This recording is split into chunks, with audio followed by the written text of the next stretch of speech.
I'm Vashti Lay. I'm an environmental horticulture major and I'm a senior here at CSU. Lay is an agricultural student who was originally hoping to work for government-funded horticulture positions, but has since been steered away from such endeavors due to the funding cuts surrounding environmental work under the current administration's One Big Beautiful Bill. As a result, Lay is now reconsidering their path, looking more toward private sector or industry positions. Not because they prefer it, but because the public pipeline they once expected to enter has essentially been gutted. I mean, they just recommend you don't go into this sector. They don't, at least currently, they don't think it's going to be good. People aren't hiring regardless. They're letting more people go than hiring. I think it's just, at least currently with the government, it's signaling that it's like not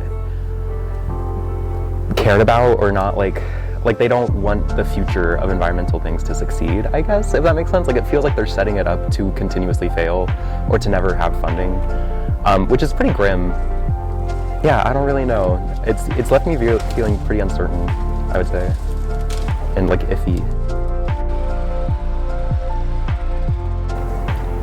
Yeah, I think for government work, it's just left like a bad taste in my mouth regarding it.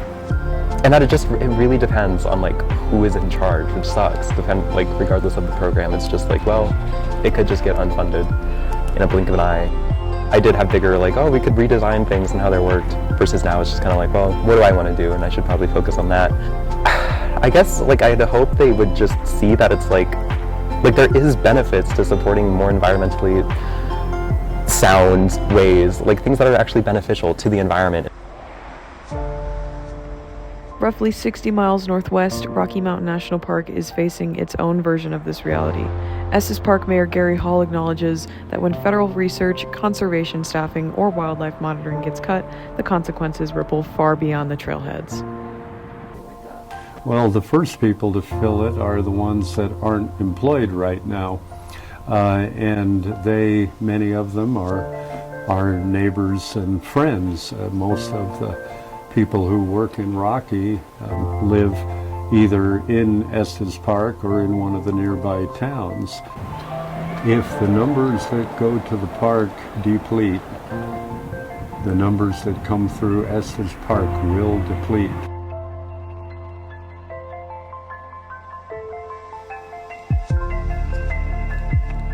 But my classmate knew somebody who was working for the Parks Department at Rocky Mountain specifically, and she was doing a lot of like migratory bird research, and my classmate was just casually talking, and she was like, yeah, she doesn't know if she's gonna have a job like every week. Every time she starts, she's like, oh, I might not have my job this week. Well, you have a danger when you take away the checks and balances. You run into the issue of whoever happens to be in charge has a fast track to whatever their political agenda might be. It's impacting the environment in very negative ways currently, like how it's being upheld, and that there's so much change and innovation that can happen if we just are willing to let it happen and willing to put in the research and like fund the change to happen.